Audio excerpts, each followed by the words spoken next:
Hi, everybody. This is Dawn Mitchell. Welcome to Dawn of Sports. We have a fun, empowering show for you. First of all, Jim and I, of course, are going to talk about Timberwolves and that awesome Game 7 as they now move on to face Dallas in the Western Conference Finals.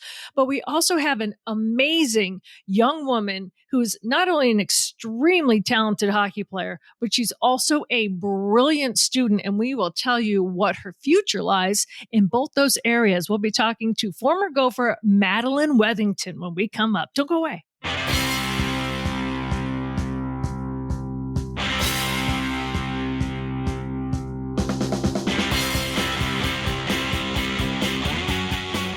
Yes, welcome back to Dawn of Sports, starring Dawn Mitchell from Fox 9. I'm Jim Souhan from the Star Tribune. Brandon Morton's our producer.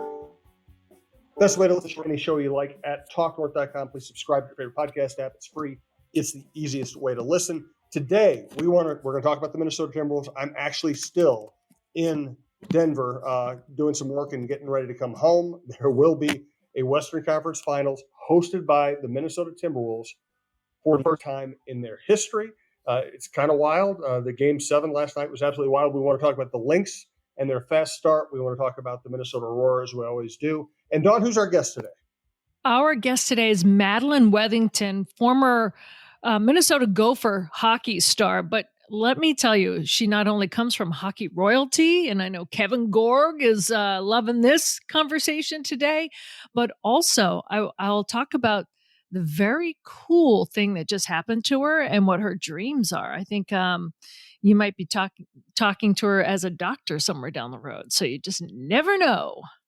Fantastic. Appreciate it. Yeah. So we're getting that interview at the end. We always have all of our interviews at the end. We're going to talk a little general sports as we break into this. We do want to thank Rudy Luther, Toyota, Define Destinations, and Beta Bay Boat Club. And we're coming to you from the Aquarius Home Services Studio. Thanks to all of our sponsors. We appreciate making this network and this show a success. So, Dawn, I'm in Denver. I've been with the Wolves for a while. I'll be with the Wolves as long as they go on. And it's just, it's a blast. It is awesome. I've said it before. Not all winning teams are fun to be around. Not all winning teams are, even fun to, I don't know. This is different. It's different because it's the Timberwolves. It's different because the personalities involved are great. And for them to be down 20 points against the defending champs in the defending champions arena and come back and win it, and not only win it, but win it going away, and have a bunch of Wolves fans on the bench start, drowning out the rest of the arena as the game's coming to an end. It was fantastic. Also, Karl-Anthony Towns is a really good person. He's somebody who, the more you know about him, the more you would like. And he's been the scapegoat for this fan base for a long time. To see him play the way he did in Game 6 and Game 7, and to see him get that final rebound, I thought it was quite fitting. You know what? I like how you say it's different this time around. And we've been saying that all year long. And even for the people that are jumping on the bandwagon, here we are, we're down. We knew this would happen in Game 7. But it's a different team. This team doesn't fold, and they have fun doing it. And you could see them just, all right, we're just going to keep plugging away at it, and to come back. And like you said, not only to come back against the defending champs and the way they did it, and to do it in enemy territory, it was amazing. And I love, what else is different? I always go to the post-game interviews. They're having fun and they're taking us along for the ride. When at the end it was Ant and it was Cat, and someone asked, I don't know, something about, don't you think you have to lose more, like more significantly before you get a chance to go to the conference finals? And Cat's like, what do you mean? We've been losing for 20 years. It's like, yeah, I mean, they know what time it is. They know the history, and they are also patient. They're poised. Like the difference was they didn't freak out that they were down, and they didn't unravel when they were down. They were just calm. They're almost zen. They always say a team acts like its head coach, right? And I know he's not, I know he's not Phil, but let me tell you, when it comes to the Wolves, their head coach, Chris Finch, he is calm. And they're taking a page right out of that. And Mike Inori's done a great job too. So I just say this team is fun, and I can't wait to see what they do this next round against Dallas. And we talked about the fan base and Minnesota sports in general last week. And here's the way I would put it. Of course, first of all, very few teams actually, an incredibly small percentage of teams actually win championships. So going one more season without a championship or two more seasons without a championship, it's a mathematical probability. It's not a curse. Uh, Right. but but don't be pre-depressed about sports. Okay, if your team loses a big game, yeah, if your team loses a big game, and you want to feel bad about it, that's fine. That's part of the experience. But don't be pre-depressed. And so many Minnesota sports fans want to be depressed before they want to assume something bad's going to happen, and they set themselves up to be absolutely miserable. This team, you should not be miserable about this team. This guy's overachieved. I want to take it a next step further. I do believe in like that group think and that, not to be all like woo woo about it, but group energy. And if you are going to do a self-fulfilling prophecy, stay away from the Timberwolves. Let them just play out. They're doing their own thing. Don't be okay, well, they're not going to win. We've never gotten past the Western Conference Final. I can just hear it now. But I think that there is a huge amount of Wolves fans that believe and are like, you never know what's going to happen with this team. I mean, they have bounced back and they've come back and they knocked off the defending champs. I think they're a better team than Dallas. I think they could win it all now. I mean, I know the Celtics are an excellent team. I don't even know if they're going to make it to the national big, huge world champion game. I'm not saying that, but East teams are tough as well, but what I have seen on this Timberwolves team, and especially when it comes to determination and not giving up, these last few games, especially when they were down in the dumps when they lost those 3 straight, this is the team that we have seen all year. And they shook it off. I think their 3rd straight, it's the first time all year. I think they had, lost 3 in a row. So it was kind of new for them, but they got right back on the horse. And I'm just so excited for them. I really am. It has been a joy, even when you work to watch, and even like I was off last night, so it was fun for me. I'm like yelling at the TV. It was awesome. I can't imagine what it was like in person to hear that place, Jim, just go silent. Well, it was crazy I'm sitting on press row with all the other Minnesota writers, Chris Hine, John Krasinski, Jace Frederick, and we're all sitting there and we know the deal. We know that Denver's favored in the series and Denver's defending champions. We knew this was a long shot that they could win this game. They're down 20. Looks like Ant's having a terrible game. Conley's having a terrible game. Nikhil Alexander-Walker's having a terrible game.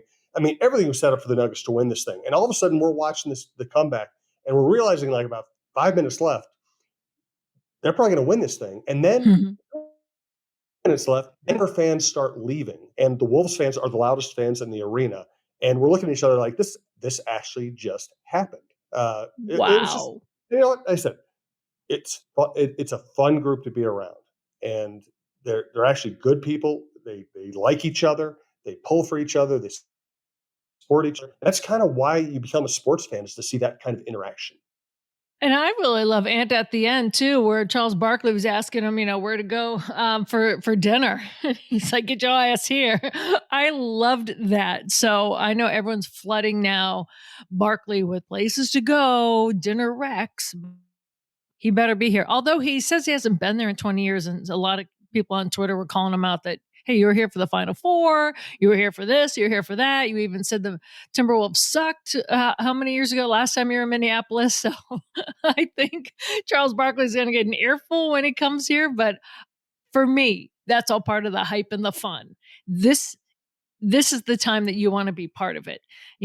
These are the games that you want your team to be in it and your fans to be bantering with people. Like, this is the fun part. No doubt about it. We're going to get to our guests. We're going to talk about the Lynx and the Aurora. I do want to thank our sponsors, Rudy Luther Toyota. Ready for a women-forward car dealership? Rudy Luther Toyota empowers their many women on staff in sales, management, and service. Whether you are looking for a new Toyota or pre-owned vehicle, Rudy Luther Toyota has something for everyone. Every vehicle comes with a Luther Advantage. 10 cents off fuel and car wash discounts at holiday stations, Luther Advantage warranty, and 5-day return policy on pre-owned vehicles. Located just 5 minutes west of downtown Minneapolis, off 394 and General Mills Boulevard. And they're also hiring. Want to join the team but don't know where to start? Visit RudyLutherToyota.com today. And thanks to Beta Bay Boat Club. Beta Bay Boat Club offers a limited number of season-long memberships in our private club and half-day or full-day pontoon boat rentals on Lake Minnetonka. Members have the opportunity to play on luxurious pontoon boats as well as a variety of well-appointed deck boats, speedboats, and offshore boats. Our daily pontoon boats are deluxe, custom-built boats with many amenities and comfortable seating for up to 14 people. Beta Bay Boat Club, Country Club Boating, 24 years in business and voted Minnesota's best 3 years in a row. Please visit us at betabayboatclub.com for more information. We look forward to welcoming you this summer. We're coming to you from the Aquarius Home Services studio. Before we get to the Lynx, what's going on with the Minnesota Aurora? Well, Minnesota Aurora is going to start up their games right now. They've had some friendlies. So on Thursday, May 23rd, they start their season and they have their first 2 games away. So the first one is May 23rd. And it's Chicago Dutch Lions they face. And then the 25th, they face Riverlight and they come home. Their home opener is May 30th. And there's so many new young women on this team. And plus they have a brand new head coach that I think is going to be cool for those new people that have not experienced what it's like to go to an Aurora home game, from the hoopla and how many people turn out. And it's men, women, young boys, young girls. It's just kind of a festive atmosphere. I'm actually looking forward to seeing the players and the new coaches' reactions. So that should be fun. Aurora's upon us. Yes. And I should do a plug, Jim. The first home game on the 30th, I almost forgot to mention, all the home games, including the one on the 30th, is on Fox 9 Plus. So if you can't get out there for some reason, you can watch the games. Excellent stuff. I want to mention the Minnesota Lynx. They are off to a 2-0 start. Nafisa Collier's putting together superstar numbers again, which is not a surprise. But I think there are some surprises here. Now, Courtney Williams, it's not a surprise she's playing well, but it's gratifying to see her playing this well, this quickly with her new team. And Alana Smith is probably the surprise. She had kind of a breakthrough season last year, but it wasn't like a superstar breakthrough season. She just started becoming a productive WNBA player. In the first 2 games in Minnesota, she has been outstanding. 19 points a game. She's scoring inside. And if she can be Collier's complement in the post forward position, things are setting up pretty well. They're going to get Dorka Juhas back eventually from overseas. She had a great rookie year. Heidemann's playing really well off the bench. This team, it's going to be hard to catch the elite teams, and the next 2 games are against the elite teams, the New York Liberty and the Las Vegas Aces. But they got a shot at being a third team in the league if they keep playing this way. I agree too. And I'm really impressed with the chemistry of all of the aforementioned women, including Kayla McBride. So K-Mac also had 19 points. So just to not only to have 4 of them in double digits and just to be playing so well together in such a short amount of time, that really boasts how that chemistry can help them moving forward. I mean, Collier, just a beast, 29 points in the last victory. So if they can sneak a victory out of one of those huge powerhouses, especially the Aces, you just never know, Jim. Yeah, and even if they lose these 2, they'll still probably be in pretty good shape. The elite teams are so good that you're just not going to beat them very often, but they could still have a good season even if they don't win those games. Dawn, why don't you reintroduce our guest for today's show? All right. Well, coming up on the other side of this break, we have Madeline Wethington. And if you are a Gopher women's hockey fan, you know that name very well. You probably don't even realize the people she's related to on the hockey side. But I also want to feature her today because she not only has the athletics, she is a brilliant mind. And she just got a fantastic honor bestowed upon her. And that includes some cash to help her fulfill her dreams off the ice as well. So we'll be talking to Madeline Wethington. Well, as I was mentioning to Jim, I'm really excited to have our guest on, Madeline Wethington, former Gopher, and I'm telling you, you're going to hear her name going forward as well. Madeline, thanks for joining the show. I mean, I don't think you had a choice of whether you're playing hockey or not when I look at like your family tree, but I am glad you chose to play hockey for the Gophers. How are you?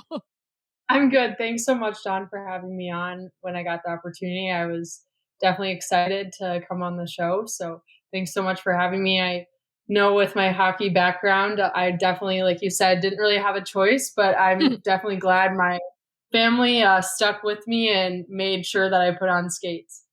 Well, I even learned a thing or two because I know Winnie, your aunt, and I didn't know that she Yeah. was your aunt. So I've been covering you how many 5 years with the Gophers. So for those of you listening who don't know and you're big hockey fans, you've heard of Jack Brodt. Of course, he brought hockey, professional hockey here before this latest incarnation, but he brought professional women's hockey here to Minnesota, and your aunt Winnie and Chelsea, um, and they're respectively Winnie Broke Brown and Chelsea Broke Rosenthal. And gosh, your mom Carrie was a head coach at St. Cloud State. And your sister, of course, who we know very well too, Audrey, also played at the University of Minnesota, and she just graduated. You're a fifth year; she just graduated, so that's kind of cool, right? To kind of play together, go out together in a weird way, right? Yeah. So she's actually coming back for a fifth year. She's the She last is year. coming back. Oh, that's good. I didn't know that. Nice. Yeah. So that's a big addition or continuation for the Gophers to have her and her experience over the past 4 years. So it'll be definitely different for the Gopher program to not have the Wethington sisters together, but I'm excited to still hopefully go to some games at Ritter next year and cheer on the Gophers and have a really familiar face to watch personally. Yeah, well, let's talk about that a little bit. Let's go back to when you guys were younger. Okay, I joked around you didn't have a Yeah. choice, but your whole family, whether it's your mom, your aunts, their husbands, there's hockey in the blood. College, pros, and then you decide to go play at Blake, and I think it's cool that I read and I noticed it when you guys played for the Gophers. You guys were always near each other in numbers so that you could always kind of be standing near each other. Was that was by design, and who came up with that?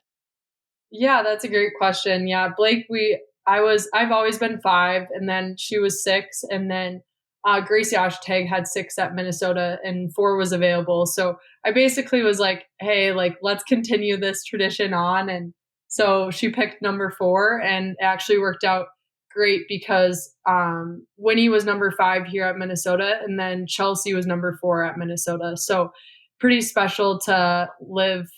Um, Through them and their numbers and to carry on that legacy here at Minnesota. And I've grown up, Audrey and I, literally since we were walking, we both put on skates, and my mom would take us to Roseville Ice Arena. We'd meet up with my grandma and we would do skating lessons with my mom and my grandma. And on occasion, my aunts that were currently in college, they would come out as well. And so I just remember a lot of those early memories at Roseville Ice Arena open skating and getting really excited to get on the ice with female athletes. And for me, what's so unique, and I think as we move forward in the women's game, you're going to see more and more players who have their moms play hockey.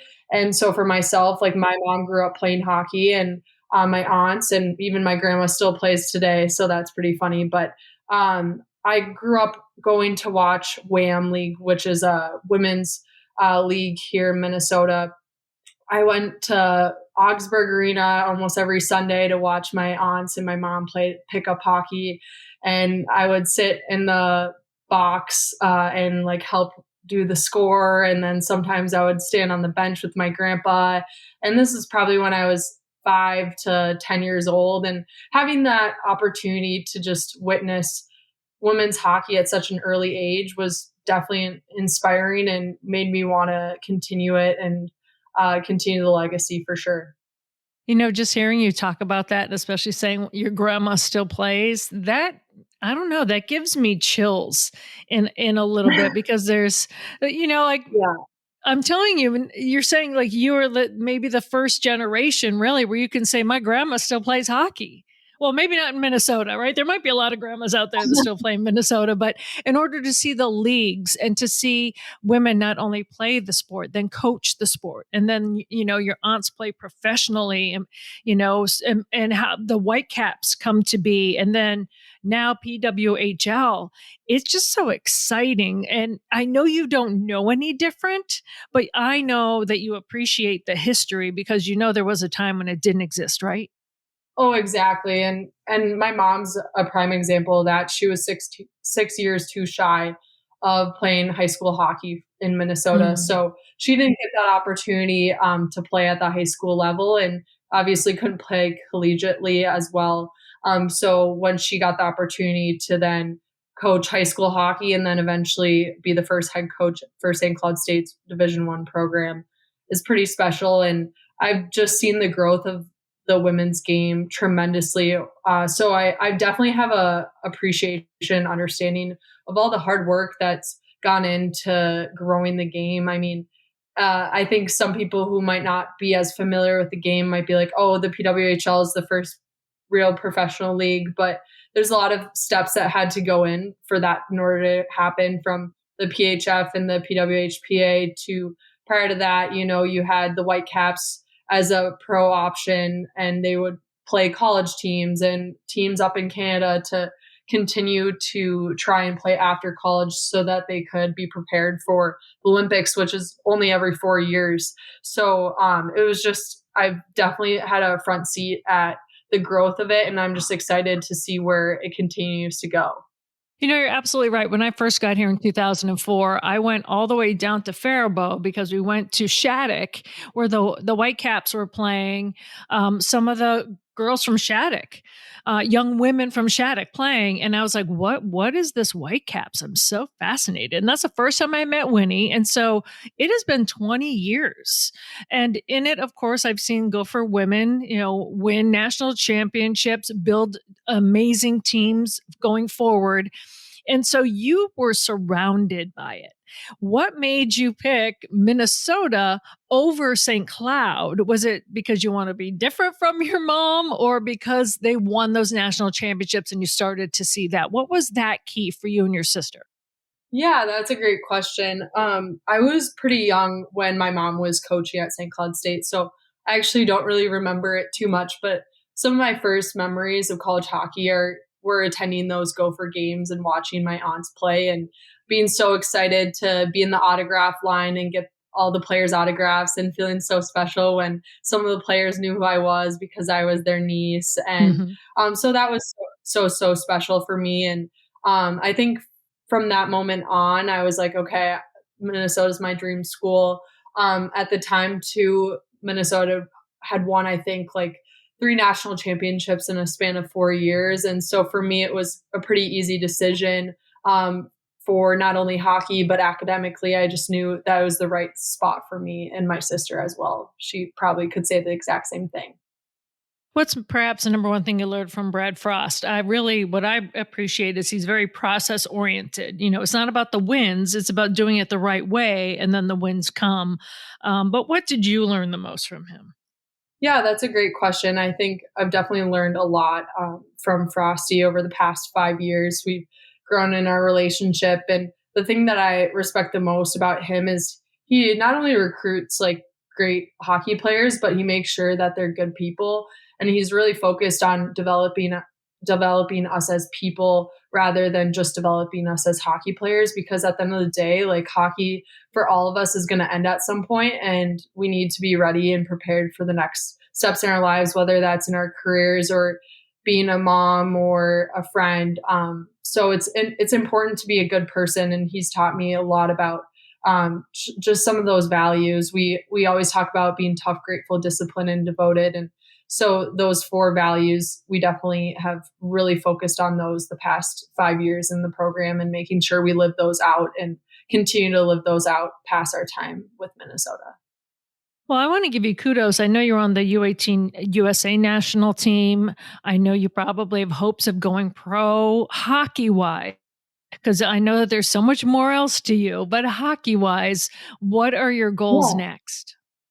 Yeah, that's a great question. So I officially entered the PWHL draft, which Yeah. will be taking place June 10th in St. Paul. So pretty exciting there. It'll be nice to have it here locally, so all my family and my friends can watch and be a part of the moment, because it's definitely a lot bigger than myself. And there's a lot of people that got me here and got me where I am, especially my parents and my sisters.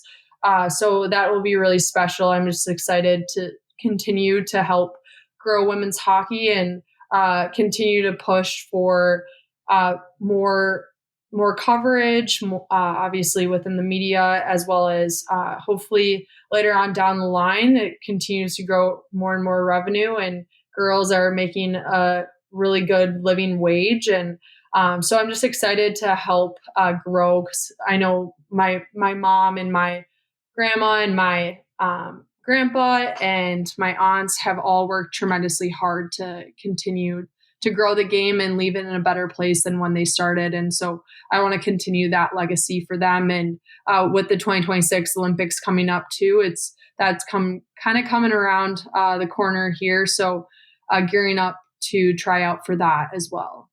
I just got chills when you said that. That's going to be so awesome. And also, I wanted to have you on the show too, because I like to promote strong women that have so much more to them. Of course, you're a talented hockey player, a great teammate, but you're also hoping to go to med school. You just recently, and I want to congratulate you on this, got a $10,000 NCAA post grad scholarship to go to med school, and you were working at the Visible Heart Lab. Oh, just in your spare time while you're graduating, you're playing hockey, you're doing all this stuff.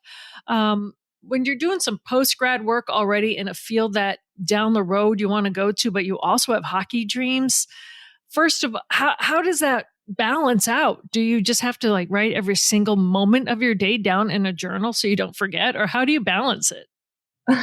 That's a great question. Yeah, I've always been really driven in school and making sure that I'm putting just as much effort into academics as I am with athletics. And that's something that my parents really instilled in me and my siblings. And so honestly, I've it's all I really know at this point. I'm so used to just making sure my days are super balanced. I have a very big Google Calendar that tries to monitor, like, I this morning I was in the lab, and then I just worked out, and then I volunteer every Monday night at Masonic Children's Hospital getting clinical volunteering hours, and then I'm wrapping up my medical school applications that will be due next week, so crossing my fingers on that. But yeah, so it's just balancing and making sure I'm organized, and also just taking care of myself and just giving myself grace. And I've really enjoyed everything that I do, so it makes it a lot easier when it's something that you look forward to doing and waking up every day to do. So definitely not it's not easy being a pre-med Division I athlete, but at the same time, I think I can't see it any other way. Well, congrats on the post grad scholarship. That's awesome.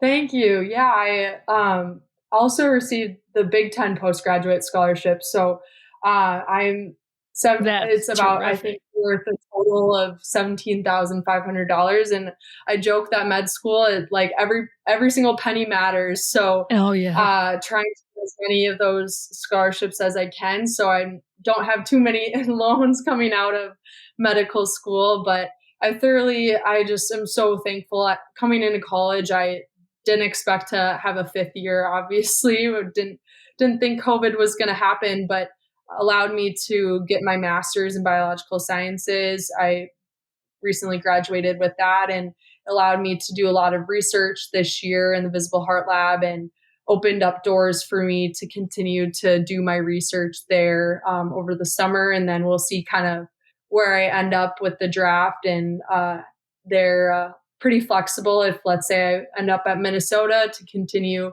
doing some of that research part time. I really enjoy the lab. It's a fantastic group of people. They're so inspiring, and it's truly like a family. Honestly, I joke that it's my family outside of hockey, and Mm. outside of my actual. So it's definitely a different type of people that I'm used to, and they're fantastic and so brilliant. Well, that's what I was going to ask you. Which is a bigger relief, to have such a difference and take away the pressures of hockey, or to have hockey to take away the pressures of like med school and pre-med and all of that and all of your labs you're doing?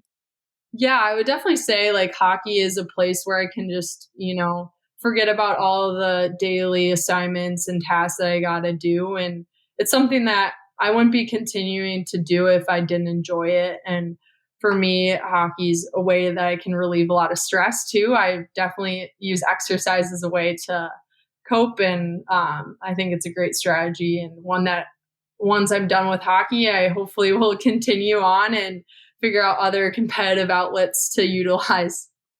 So let me ask you this. You're filling out your med school applications, right? And you're also going into the draft. How do you balance that, not knowing where you're going to be with either one?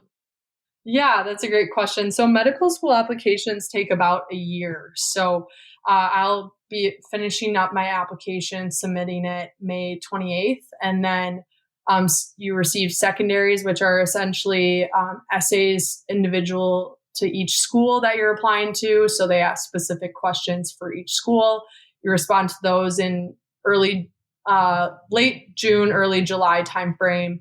Then it's a waiting game in terms of whether or not you get interviews, and that can take between August all the way through March, and you can get decisions as early as October all the way through.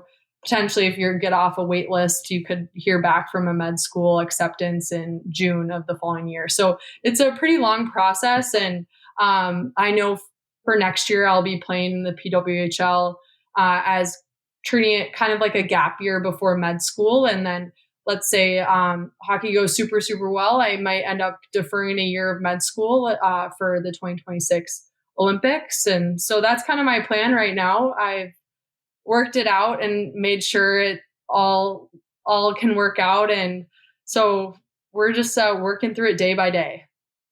Well, I'm going to say, if you're smart enough, first of all, to be pre med and then now doing your labs and now going to med school, you're smart enough to figure out the balance of where you want to be and what's going on. And hey, you just never know. Maybe if the hockey's going so well, I think med school is going to be full time, but I'm just putting this out there because you could be the first person to play professional hockey and still go to med school. Like say if you were here going to med school here and you're playing for PWHL Minnesota, that will hopefully have a name. Maybe you could do both at the same time. Yeah, so it's actually pretty inspiring. Claire Thompson, she played in the 2022 Olympics. She is, I believe, finishing up her second year of med school at NYU, which is actually one of the top med schools in the entire country. She graduated from Princeton undergrad. Pretty smart lady. She is currently a reserve in the PWHL, but I believe she has entered for the draft. So somehow she's juggling it and making it work. And then my friend Abby Barine, who played for the Gophers as well, Yeah. she's in pharmacy here at Minnesota. So definitely an option that I'll have to keep my eyes on and figure out how to manage and juggle it all. But a lot of pieces need to fall in place, and I'm just trying to enjoy the process and enjoy the moment and see where that takes me. Well, before I let you go, I have to ask you. I mean, PWHL Minnesota did the reverse sweep and they're in the finals, and the finals have already started. They lost the first game to Boston, but we know that doesn't mean anything, right? If they can do the reverse sweep in Toronto and win. How has that been for you to follow? You obviously must know people on the team. How is that for you to watch? Oh, it's so much fun for me to watch. I tuned into almost every one of the games that they've had this year. I have quite a few friends on each team. Honestly, all six teams, I know at least 1 to maybe 10 people on each team. So that makes it even better when I have like a personal connection. And so yesterday it was a tremendous game. The atmosphere is just that. I think that's the most exciting thing, is to see how many people are going to the games, how much interest there is in the league. And I'm just excited to hopefully see that continue to grow next year and continue that momentum on. And so it's really inspiring, and I'm just excited to see how PWHL Minnesota responds here, I believe, tomorrow. Well, I am so excited that we had this conversation, and I'm so looking forward to seeing what comes of the draft, what comes of your med school applications. Like, I feel like we're just scratching the surface with you. I'm excited. You must be beyond excited. Yeah, I'm just trying to enjoy, like I said, day by day, and whatever is meant to be is meant to be. I'm a full on believer of that. But definitely looking forward to this upcoming year. A lot of change. Obviously, I'll miss my time here with the Gophers, but excited for something new. Well, you will continue a long, prestigious line of former Gophers that have gone on to do amazing things. So thank you so much for joining us this afternoon. And I'm telling you, I'm going to keep an eye. I can't wait to see how the draft unfolds and to see what happens to you next. So thanks so much for being on the show. Yeah, thank you so much for your time and telling my story. I really appreciate it, Dawn. Yeah, I look forward to telling your part two.